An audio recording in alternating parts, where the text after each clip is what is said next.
જેમાં પ્લાઝમિડ અને બેક્ટેરિયોફેજ એટલે શું અને એક ક્લોનિંગ વાહક તરીકે એનો ઉપયોગ કરવામાં આવે છે એની આપણે વાત કરી હતી કે પ્લાઝમિડ એ બેક્ટેરિયલ કોષમાં આવેલું નાનું વધારાનું ગોળાકાર ડીએનએ છે જે પોતાની જાતે સ્વયંજનિત થઈ શકે છે। એ જ રીતે બેક્ટેરિયોફેજ પણ બેક્ટેરિયલ કોષમાં આવેલ એક વાહક છે કે જે આ પ્લાઝમિડ અને બેક્ટેરિયોફેજ જેની કોષમાં ઘણી વધારે નકલો હોય છે અને પોતે સ્વયંજનન પામવાનો ગુણધર્મ ધરાવે છે, એટલે કે પોતાની જાતે જ સ્વયંજનિત થઈ અને પોતાના જેવી જ નકલો બનાવે છે। એના આ ગુણધર્મનો ઉપયોગ બાયોટેકનોલોજીમાં કરવામાં આવે છે, એટલે કે પ્લાઝમિડ અને બેક્ટેરિયોફેજનો ક્લોનિંગ વાહક તરીકે ઉપયોગ કરી વિદેશી ડીએનએના ટુકડાને પ્લાઝમિડ સાથે કે બેક્ટેરિયોફેજ સાથે જોડી પુનઃસંયોજિત ડીએનએ બનાવવામાં આવે છે। આવો આરડીએનએ યજમાન કોષમાં સ્થળાંતરણ કરી અને પુનઃસંયોજિત ડીએનએમાં દાખલ કરેલ જે ઇચ્છિત ડીએનએ છે, ઇચ્છિત જનીન છે એની પ્રતિકૃતિ બનાવી શકાય છે અથવા ઇચ્છિત લક્ષણ મેળવી શકાય છે। તો વર્તમાન સમયમાં પ્લાઝમિડ અને સારા ક્લોનિંગ વાહકો તરીકે પ્લાઝમિડ અને બેક્ટેરિયોફેજનો ઉપયોગ કરી એને ઇચ્છિત ડીએનએ કે વિદેશી ડીએનએ સાથે જોડી પુનઃસંયોજિત ડીએનએ એટલે કે રિકોમ્બિનન્ટ ડીએનએ બનાવી અને એનું યજમાન કોષમાં ક્લોનિંગ વાહકો દ્વારા એનું સ્થળાંતરણ કરવામાં આવે છે। તો આવા જે ક્લોનિંગ વાહકો છે એ ક્લોનિંગ વાહકોમાં કઈ વિશેષતા હોવી જોઈએ? બાયોટેકનોલોજીમાં ક્લોનિંગ વાહકોમાં કઈ વિશેષતા હોવી જોઈએ એના વિશે આપણે વાત કરીએ તો મોસ્ટ આઈએમપી ક્વેશ્ચન છે। આ ક્વેશ્ચન ફૂલ ક્વેશ્ચન તરીકે પૂછાય છે અને એના જે 4 ભાગ છે એ પણ એની જે 4 લાક્ષણિકતા છે એ તમને 2 માર્ક્સમાં શોર્ટ નોટમાં, ક્લોનિંગ જગ્યાઓ 3 માર્ક્સમાં કે 4 માર્ક્સમાં પૂછાય છે। તો વાહકની વિશેષતાઓ જે સાનુકૂળ ક્લોનિંગ માટે જરૂરી છે એ વાહકની વિશેષતા કઈ હોય, બરાબર? હવે અહીંયા તમને એક ફિગર આપેલી છે જે તમારે આ ટોપિકમાં યાદ રાખવાની છે। મોસ્ટ આઈએમપી ક્વેશ્ચન છે, બરાબર?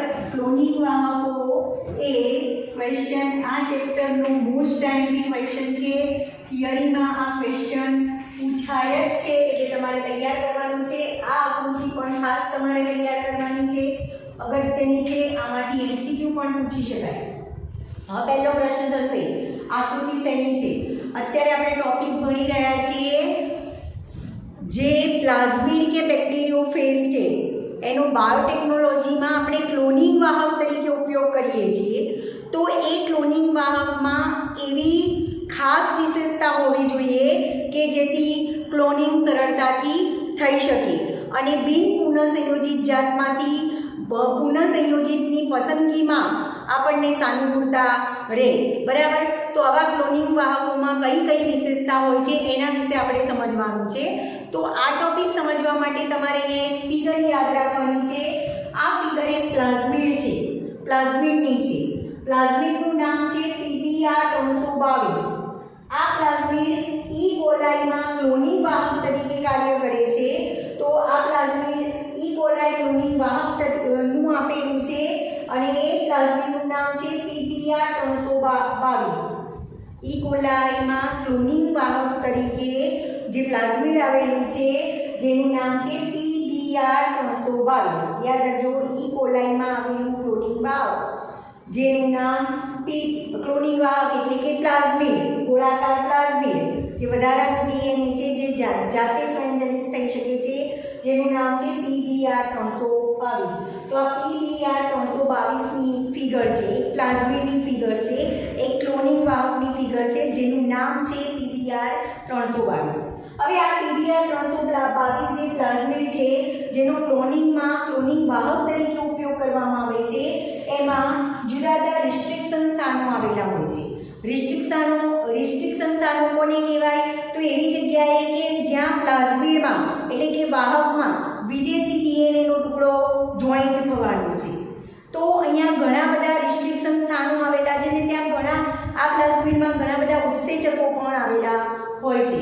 તો અહીંયા રિસ્ટ્રિક્શન સ્થાનોના નામ આપેલા છે, તમારે યાદ રાખવાના છે। જેમ કે અહીંયા રિસ્ટ્રિક્શન સ્થાન તરીકે હાઇન્ડ 3 આ બધા જ પ્લાઝમિડ પીપીઆર 322 માં આવેલા રિસ્ટ્રિક્શન સ્થાન છે હાઇટ 3. આ બધા ઉત્સેચકના નામ છે કે જ્યાં ડીએનએ વાહકમાં વિદેશી ડીએનએ નો ટુકડો એ સ્થાને જોડાય છે, પ્લાઝમિડમાં એ સ્થાને જોડાય છે. તો આ છે રિસ્ટ્રિક્શન, અહીંયા હાઇટ 3 રિસ્ટ્રિક્શન સ્થાનોમાં હાઇટ 3 નું નામ યાદ રાખવાનું છે. EcoR1, BAM-H1, SAL1, PDU2, પછી PHT1, PAST1, PDU1, EcoR1 અને Clay1. તો આ બધા જ રિસ્ટ્રિક્શન સ્થાનોના નામ છે કે જે સ્થાને પ્લાઝમિડમાં એટલે કે પીપીઆર 322 જે પ્લાઝમિડ છે એની સાથે વિદેશી ડીએનએ નો ટુકડો અથવા તો ઇચ્છિત ડીએનએ નો ટુકડો જોડાવાનો છે એ સ્થાન છે. એ બધા ઉત્સેચકોના નામ છે, રિસ્ટ્રિક્શન ઉત્સેચકોના નામ છે, રિસ્ટ્રિક્શન ઉત્સેચકો. ત્યાર પછી આપણે વાત કરીએ તો અહીંયા ઓરી એવું નામ આપેલું છે. ઓરી એ સ્વયંજનનની ઉત્પત્તિ સ્થાન છે. સ્વયંજનનની ઉત્પત્તિ સ્થાન એટલે શું કહેવાય એના વિશે આપણે આગળ સમજીએ છીએ. સ્વયંજનનની ઉત્પત્તિ સ્થાન એટલે કે પ્લાઝમિડમાં જે સ્થાનેથી ડીએનએ સ્વયંજનનની શરૂઆત થાય છે એને ઓરી તરીકે ઓળખવામાં આવે છે. ORI ઓરી, બરાબર. ત્યાર પછી તમને પ્રતિજૈવિક અવરોધક જનીનોના સ્થાન આપેલા છે. તો અહીંયા બે પ્રતિજૈવિક અવરોધક જનીનો આપેલા છે, એમ્પિસિલિન રેઝિસ્ટન્સ અને ટેટ્રાસાઇક્લિન રેઝિસ્ટન્સ.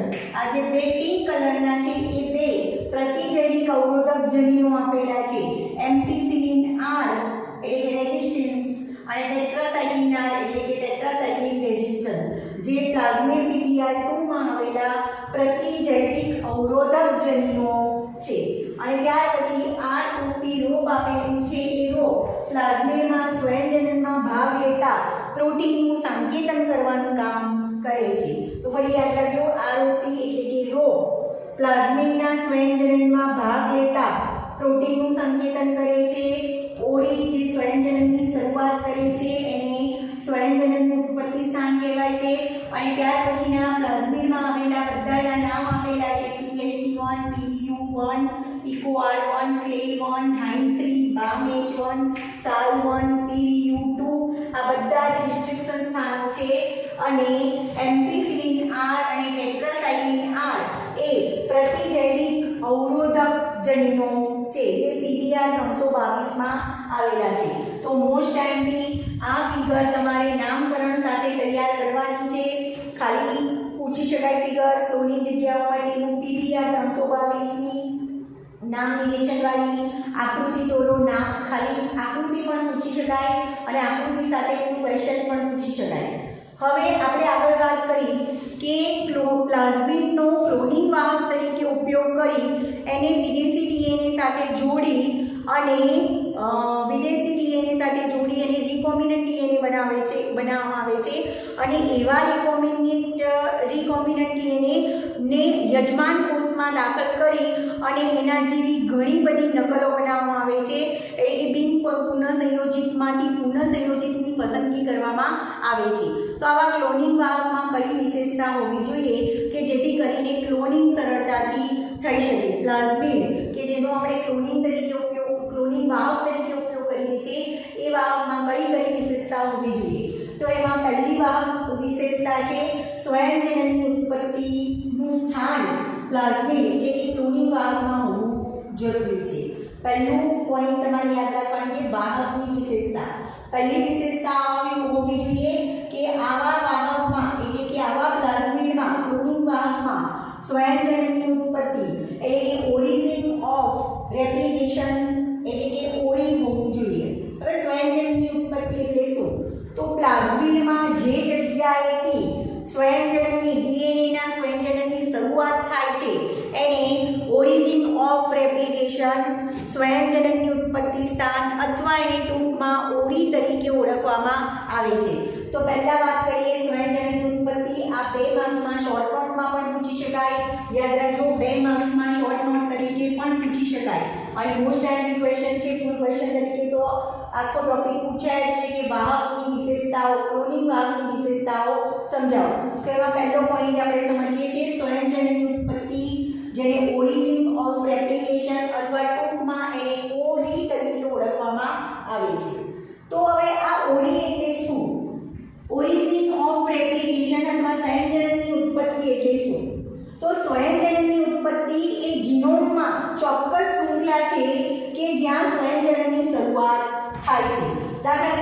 પ્લાઝમિડ જીનોમ છે, જેમાં આ ઓરી એટલે કે ઓરિજિન ઓફ રેપ્લિકેશન સ્વયંજનની ઉત્પત્તિનું સ્થાન આવેલું છે અને આ સ્થાનેથી ડીએનએના સ્વયંજનનની શરૂઆત થાય છે. તો પહેલો પોઈન્ટ યાદ રાખવાનો છે, સ્વયંજનનની ઉત્પત્તિ એ જીનોમમાં એક ચોક્કસ શૃંખલા છે કે જ્યાં સ્વયંજનનની શરૂઆત થાય છે. નેક્સ્ટ પોઈન્ટ યાદ રાખવાનો છે, ડીએનએનો કોઈ પણ ટુકડો જ્યારે આ શૃંખલા સાથે જોડાય છે ત્યારે તે યજમાન કોષમાં સ્વયંજનિત થઈ શકે છે. હવે આપણે કોઈ વિદેશી ડીએનએના ટુકડાને આની સાથે જોડ્યો હોય અને આ જ પ્લાઝમિડ એટલે કે ક્લોનિંગ વાહક તરીકે જેની સાથે વિદેશી ડીએનએનો ટુકડો જોડ્યો છે એને યજમાન કોષમાં દાખલ કરીએ તો યજમાન કોષમાં એ સ્વયંજનિત થઈ શકે છે. ટૂંકમાં ઓરી એવી જગ્યા છે જ્યાં વિદેશી ડીએનએનો ટુકડો જોડાય છે અને ત્યાં સ્વયંજનનની શરૂઆત થાય છે. એટલે એનું નામ આપ્યું છે સ્વયંજનનની ઉત્પત્તિ અથવા ઓરિજિન ઓફ રેપ્લિકેશન અથવા તો એને ટૂંકમાં ઓરી તરીકે ઓળખવામાં આવે છે.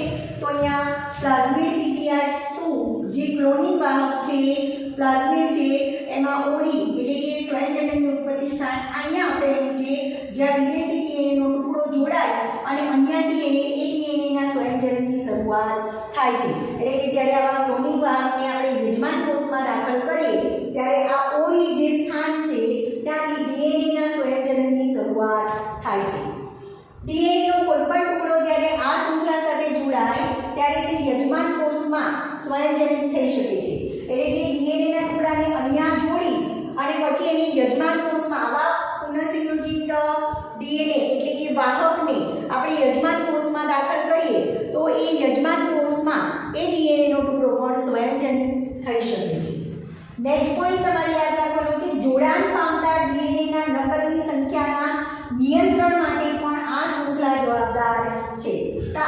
ઓરિજિન ઓફ રેપ્લિકેશન એટલે કે ઓરી અથવા તો સ્વયંજનની ઉત્પત્તિ સ્થાન છે એ જે વિદેશી ડીએનએનો ટુકડો જોઈન કર્યો છે, ઇચ્છિત લક્ષણોનો ડીએનએનો ટુકડો જે આપણે જોડ્યો છે એની કેટલી નકલો બનાવી શકાય એનું નિયંત્રણ પણ આ ઓરી દ્વારા થાય છે. એટલે કે સ્વયંજનની ઉત્પત્તિના સ્થાન દ્વારા એ ડીએનએની કેટલી નકલો યજમાનમાં બનશે એનું નિયંત્રણ પણ આ ઓરી દ્વારા થાય છે.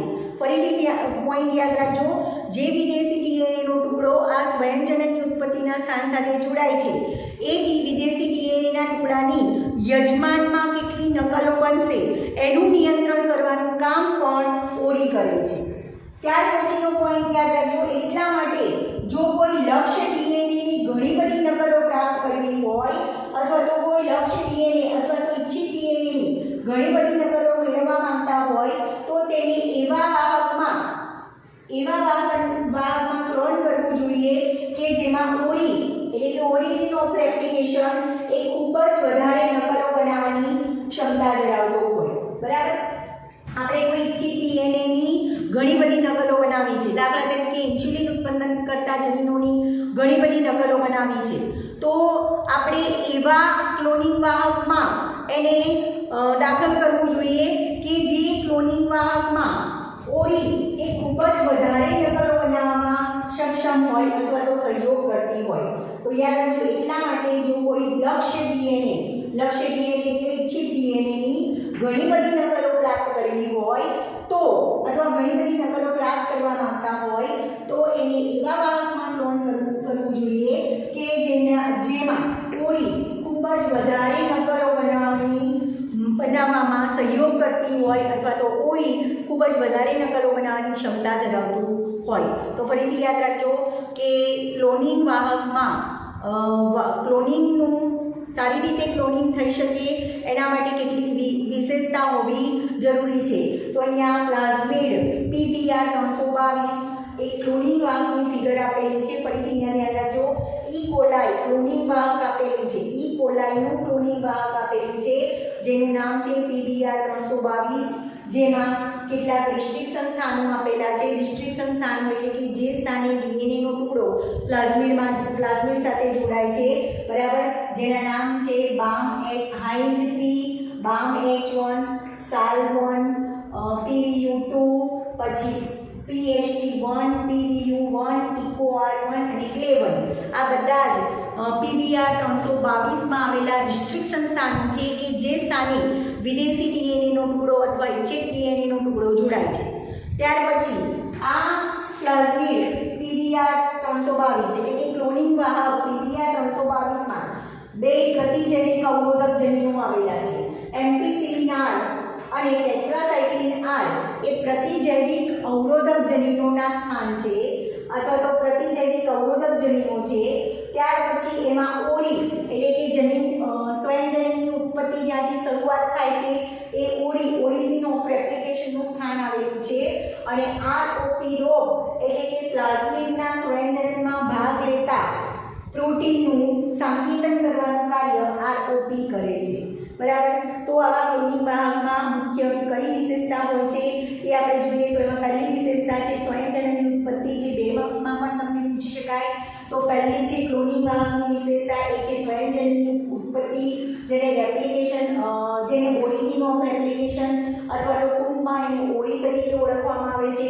અહીંયા પ્લાઝમિડ PBR 322 માં અહીંયા ઓરી આપેલું છે જે જગ્યાએ ડીએનએના સ્વયંજનનની શરૂઆત થાય છે. તો યાદ રાખજો સ્વયંજનનની ઉત્પત્તિ એટલે કે ઓરિજિન ઓફ રેપ્લિકેશન એ જીનોમમાં આવેલી ચોક્કસ શૃંખલા છે કે જે જગ્યાએ સ્વયંજનનની શરૂઆત થાય છે. ટૂંકમાં એમ કહી શકાય ઓરી એવી જગ્યા છે કે જે જગ્યાએ ડીએનએના સ્વયંજનનની શરૂઆત થાય છે. ડીએનએનો કોઈ પણ ટુકડો જ્યારે આ શૃંખલા સાથે જોડાય છે ત્યારે તે યજમાન કોષમાં સ્વયંજનન થઈ શકે છે. એટલે વિદેશી ડીએનએના ટુકડાને આ શૃંખલા સાથે જ્યારે જોડવામાં આવે છે ત્યારે તે યજમાન કોષમાં સ્વયંજની થઈ શકે છે. જોડાણ પામતા ડીએનએના નકલની સંખ્યા નિયંત્રણ માટે પણ આ શૃંખલા જવાબદાર છે. હવે આપણે જે વિદેશી ડીએનએનો ટુકડો આ સ્થાને જોડ્યો છે એ વિદેશી ડીએનએના ટુકડાની કેટલી નકલો મેળવવી છે એ નકલોના નિયંત્રણ માટે પણ આ સ્થાન એટલે કે ઓરી એની શૃંખલા જવાબદાર છે. ત્યાર પછી એટલા માટે જો કોઈ ઇચ્છિત ડીએનએ અથવા તો લક્ષ્ય ડીએનએની ઘણી બધી નકલો પ્રાપ્ત કરવા માંગતા હોય તો એવા લક્ષ્ય ડીએનએને એવા વાહકમાં ક્લોન કરવું જોઈએ કે જેમાં ઓરી એટલે કે સ્વયંજનનની ઉત્પત્તિ ઓરિજિન ઓફ રેપ્લિકેશન એ ખૂબ જ વધારે નકલો બનાવવામાં સહયોગ આપતી હોય અથવા તો મદદ કરતી હોય. આગળ આપણે ક્લોનિંગ વાહકમાં એટલે કે પ્લાઝમિડ કે જેનો આપણે વાહક તરીકે ક્લોનિંગ વાહક તરીકે ઉપયોગ કરીએ છીએ એમાં કઈ કઈ વિશેષતા હોવી જોઈએ એની પહેલી વિશેષતાની વાત કરી સ્વયંજનનની ઉત્પત્તિનું સ્થાન ઓરિજિન ઓફ રેપ્લિકેશન એટલે કે ઓરી હોવી જોઈએ. ત્યાર પછી બીજો પોઈન્ટ છે એ તમારે યાદ રાખવાનું છે પસંદગીમાન રેખક. ક્લોનિંગ વાહકમાં એટલે કે પ્લાઝમિડમાં પસંદગીમાન રેખક પણ હોવું જરૂરી છે. તો અહીંયા PBR 322 ઇકોલાઈનું ક્લોનિંગ વાહક આપેલું છે જેનું નામ છે PBR 322, જેમાં 2 પસંદગીમાન રેખકના નામ આપેલા છે. બરાબર. જેને પ્રતિજૈવિક અવરોધક જનીનો કહેવાય એમ્પિસિલિન R અને TEP-R ટેટ્રાસાઇક્લિન R. તો હવે આ પસંદગીમાન રેખક એટલે શું એ સમજીએ. મોસ્ટ ટાઈમલી આ ક્વેશ્ચન શોર્ટ નોટ તરીકે વધુ પૂછાય છે. ટૂંક નોંધ સમજાવો પસંદગીમાન રેખક. હવે ક્લોનિંગ વાહક જેનો ક્લોનિંગ કરવા માટે ઉપયોગ કરવાનો છે એ ક્લોનિંગ વાહકમાં પસંદગીમાન રેખક એટલે કે સિલેક્ટેબલ માર્કર પણ હોવું જોઈએ. આ પસંદગીમાન રેખક એટલે કે સિલેક્ટેબલ માર્કર ક્યાં હોવું જોઈએ? તો જે પ્લાઝમિડ એટલે કે વાહક છે એ વાહકમાં સ્વયંજનનની ઉત્પત્તિની બાજુમાં પસંદગીમાન રેખક હોવું જરૂરી છે. બરાબર. અથવા તો વાહકમાં સ્વયંજનનની ઉત્પત્તિની બાજુમાં પસંદગીમાન રેખક હોય છે. જેમ કે આપણે આ વાહકની વાત કરીએ, વાહક ઇકોલાઈનું ક્લોનિંગ વાહક છે જેનું નામ છે PBR 322. એમાં ઓરિજિન ઓફ રેપ્લિકેશન એટલે કે સ્વયંજનનની ઉત્પત્તિનું સ્થાન છે ઓરી અહીંયા છે જ્યાંથી ડીએનએની શરૂઆત થાય છે. તો એની બાજુમાં પસંદગીમાન રેખક પણ આવેલા હોય છે. તો પસંદગીમાન વાહકમાં ક્લોનિંગ વાહકમાં સ્વયંજનનની ઉત્પત્તિના સ્થાનની બાજુમાં પસંદગીમાન લેખક આવેલો હોય છે. હવે આ પસંદગીમાન લેખક શું છે? આ પસંદગીમાન લેખકનું કાર્ય શું છે?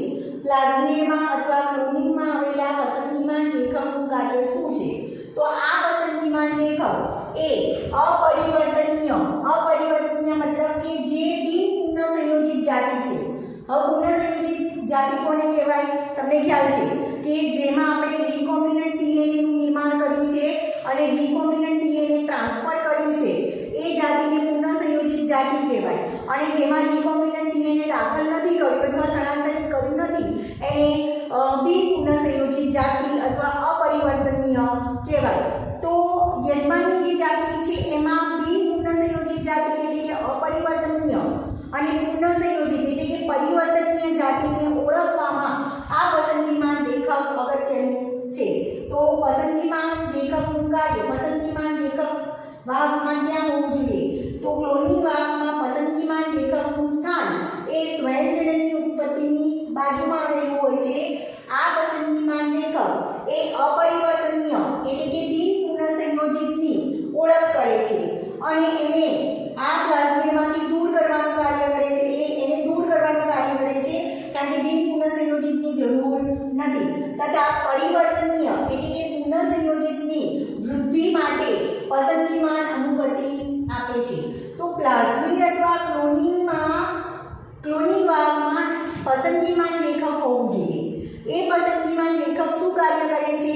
તો જે બિન પુનઃસંયોજિત છે અપરિવર્તનીય ઘટકો છે એને ઓળખી અને એને દૂર કરવાનું કામ કરે છે. જ્યારે પરિવર્તનીય એટલે કે પુનઃસંયોજિત છે એની વૃદ્ધિ કરવાની પસંદગીમાન અનુમતિ આપવાનું કાર્ય એ આ પસંદગીમાન લેખક કરે છે. જે બિન પુનઃસંયોજિત છે અપરિવર્તનીય છે એ ઘટકોને ઓળખી અને એને દૂર કરે છે અને જે પુનઃસંયોજિત છે પરિવર્તનીય ઘટકો છે એની વૃદ્ધિ કરવી જરૂરી છે. તો એની વૃદ્ધિ કરવા માટેની અનુમતિ કોણ આપે છે? પસંદગીમાન લેખક. ત્યાર પછી આગળ આપણે વાત કરીએ તો અહીંયા પીબીઆર 322માં પસંદગીમાન લેખક કયા છે? સામાન્ય રીતે એમપીસીલિન મોસ્ટ ટાઈમ યાદ રાખજો. સામાન્ય રીતે નીટમાં પૂછી શકાય. સામાન્ય રીતે એમપીસીલિન, ક્લોરામેમ્ફેનિકોલ, ટેટ્રાસાઇક્લિન તથા ટેનામાઇસિન જેવા પ્રતિજૈવિક દ્રવ્યો એન્ટીબાયોટિક્સ દ્રવ્યો પ્રત્યે અવરોધન સંકેતન કરવાવાળા જનીનો એ ઇકોલાઈ માટે પસંદગીમાન લેખકો છે. હવે ઇકોલાઈ માટે પસંદગીમાન લેખકો કયા છે એના તમને નામ આપેલા છે. તમને શોર્ટ ક્વેશ્ચન પર પૂછી શકાય કે ઇકોલાઈ માટે પસંદગીમાન લેખકો કયા છે? તો ઇકોલાઈ માટે પસંદગીમાન લેખકોના નામ આપેલા છે એમ્પિસિલિન, ક્લોરામેમ્ફેનિકોલ, ટેટ્રાસાઇક્લિન, કેનામાઇસિન એ પ્રતિજૈવિક દ્રવ્યો એટલે કે એન્ટીબાયોટિક્સ દ્રવ્યો પ્રત્યે અવરોધન સંકેતન કરવાવાળા જનીનો ઇકોલાઈમાં આવેલા હોય છે. પણ સામાન્ય ઇકોલાઈ જે નોર્મલ ઇકોલાઈ છે પુનઃસંયોજિત ઇકોલાઈ નહીં પણ જે નોર્મલી એવો ઇકોલાઈ કે જેમાં રિકોમ્બિનન્ટ ડીએનએ આપણે નાખ્યું છે એમાં આવા પસંદગીમાન લેખકો હોય છે. બરાબર. પણ જે સામાન્ય ઇકોલાઈ બેક્ટેરિયા છે એમાં એ સામાન્ય ઇકોલાઈ બેક્ટેરિયા આવા કોઈ પણ પ્રતિજૈવિક દ્રવ્યોનું અવરોધન કરતા નથી. યાદ રાખજો, સામાન્ય ઇકોલાઈ બેક્ટેરિયા આવા કોઈ પણ પ્રતિજૈવિક દ્રવ્યોનું અવરોધન કરતા નથી. પણ જે ઇકોલાઈ બેક્ટેરિયામાં આપણે પુનઃસંયોજિત ડીએનએ એટલે કે રિકોમ્બિનન્ટ ડીએનએ પ્લાઝમિડ આપણે નાખ્યો છે એ આવા પ્રતિજૈવિક દ્રવ્યોનું અવરોધન કરવાવાળા પ્રતિજૈવિક દ્રવ્યો જે છે આપેલા છે એમ્પિસિલિન, ક્લોરામેમ્ફેનિકોલ, ટેટ્રાસાઇક્લિન, કેનામાઇસિન જેવા પ્રતિજૈવિક દ્રવ્યો એન્ટીબાયોટિક્સ પ્રત્યે અવરોધન સંકેતન કરવાવાળા જનીનો ઇકોલાઈ માટે પસંદગીમાન લેખક તરીકે વર્તે છે. તો ફરી પોઈન્ટ યાદ રાખજો, 2 માર્ક્સમાં શોર્ટ નોટમાં પૂછાય છે. ક્લોનિંગ વાહકમાં કઈ વિશેષતા હોવી જોઈએ? તો પહેલી વિશેષતા કીધી એમાં ઓરી એટલે કે સ્વયંજનનની ઉત્પત્તિ સ્થાન હોવું જોઈએ. એ સિવાય ક્લોનિંગ વાહકમાં સ્વયંજનનની ઉત્પત્તિની સ્થાનની બાજુમાં એટલે કે ઓરીની બાજુમાં પસંદગીમાન લેખક હોવા જોઈએ. તો આ પીબીઆર 322માં પસંદગીમાન લેખક તરીકે અહીંયા એમ્પિસિલિન R અને ટેટ્રાસાઇક્લિન R આવેલું છે. હવે પસંદગીમાન લેખક લેખકનું ક્લોનિંગ વાહકમાં કાર્ય શું છે? પસંદગીમાં લેખક એ ક્લોનિંગ વાહક PBR 322 જેમાં સ્વયંજનનની ઉત્પત્તિ સ્થાનની બાજુમાં પસંદગીમાં લેખક આવેલા હોય છે. આ સ્વયંજનનની ઉત્પત્તિનું સ્થાન છે ઓરી, એની બાજુમાં આ પિંક કલરના બતાવ્યા છે એ પસંદગીમાં લેખકો છે. તો કોઈ પણ વાહકમાં સ્વયંજનનની ઉત્પત્તિ સ્થાનની બાજુમાં પસંદગીમાં લેખકો આવેલા હોય છે. આ પસંદગીમાં લેખકો કયું કાર્ય કરે છે? તો પસંદગીમાં લેખકો એ અપરિવર્તનીય એટલે કે બિન પુનઃસંયોજિત ઘટકોને ઓળખે છે અને એને દૂર કરવાનું કામ કરે છે, જ્યારે જે પરિવર્તનીય એટલે કે પુનઃસંયોજિત ઘટકો છે એની વૃદ્ધિ કરવા માટે એને પસંદગીમાં અનુમતિ આપે છે. એટલે કે જે પુનઃસંયોજિત ઘટકો છે એને પસંદ કરી અને એને વૃદ્ધિ કરવા માટે અનુમતિ આપવાનું કાર્ય પસંદગીમાં લેખક કરે છે. તો સામાન્ય રીતે ઇકોલાઈ બેક્ટેરિયામાં કયા પસંદગીમાં લેખકો આવેલા હોય છે? તો સામાન્ય રીતે ઇકોલાઈમાં એમ્પિસિલિન, આ ખાસ પૂછે છે નીચમાં યાદ રાખજો. સામાન્ય રીતે એમ્પિસિલિન, ક્લોરામેન્ફેનિકોલ, ટેટ્રાસાઇક્લિન તથા કેનામાઇસિન જેવા પ્રતિજૈવિક દ્રવ્યો એટલે કે એન્ટીબાયોટિક્સ દ્રવ્યો પ્રત્યે અવરોધન સાંકેતન કરવાવાળા જનીનો ઈ કોલાઈ માટે પસંદગીમાં લેખકો છે. ટૂંકમાં એમ કહી શકાય કે ઈ કોલાઈ માટે એમ્પિસિલિન, ક્લોરામેન્ફેનિકોલ, ટેટ્રાસાઇક્લિન અને કેનામાઇસિન એ પસંદગીમાં લેખક તરીકે વર્તે છે. અહીંયા PBR 322માં ઓરી સ્થાનની બાજુમાં એટલે કે સ્વયંજનન ઉત્પત્તિ સ્થાનની બાજુમાં આ બે પસંદગીમાં લેખકો આપ્યા છે. એમ્પિસિલિન રેઝિસ્ટન્સ એટલે કે એમ્પિસિલિન R અને TER. પણ જો સામાન્ય ઇકોલાઈ હોય તો સામાન્ય ઇકોલાઈ બેક્ટેરિયામાં આ અથવા સામાન્ય ઇકોલાઈ કોષો એ આમાંથી કોઈ પણ પ્રતિજૈવિક દ્રવ્યોનું અવરોધન કરતા નથી. પણ જે પુનઃસંયોજિત ઇકોલાઈ હશે કે જે ઇકોલાઈમાં આપણે પુનઃસંયોજિત DNA અથવા RDNA દાખલ કરેલું છે એમાં આવા અવરોધક જનીનો એન્ટીબાયોટિક અવરોધક જનીનો હાજર હોય છે અથવા એન્ટીબાયોટિક્સ અવરોધનનું સંકેતન કરવાવાળા પસંદગીમાં લેખકો એમાં આવેલા હોય છે. તો બંને પોઈન્ટ યાદ રાખજો. ક્લોનિંગ વાહકોની વિશેષતામાં આપણે પહેલો પોઈન્ટ શીખ્યા કે ક્લોનિંગ વાહકમાં પહેલાં તો એક તો સ્વયંજનનની ઉત્પત્તિનું સ્થાન ઓરિજિન ઓફ રેપ્લિકેશન ઓરી હોવું જોઈએ અને એની વિશેષતા શું છે એ સમજ્યા. ત્યાર પછી બીજો પોઈન્ટ આપણે સમજ્યા કે પ્લાઝમિડ એટલે કે ક્લોનિંગ વાહકમાં પસંદગીમાં લેખક હોવું જોઈએ જે ઓરી સ્થાનની બાજુમાં આવેલું હોય છે. અહીંયા ક્લોનિંગ વાહક ઇકોલાઈ ક્લોનિંગ વાહક PBR 322 ની ફિગર આપેલી છે જે પણ તમારે તૈયાર કરી લેવાની છે. નેક્સ્ટ ક્લોનિંગ જગ્યાઓ વિશે આપણે એના પછીના પીરિયડમાં વાત કરીશું. ક્લોનિંગ જગ્યાઓ જે ક્લોનિંગ વાહકની એક વિશેષતા છે એના વિશે આપણે એના પછીના લેક્ચરમાં વાત કરીશું.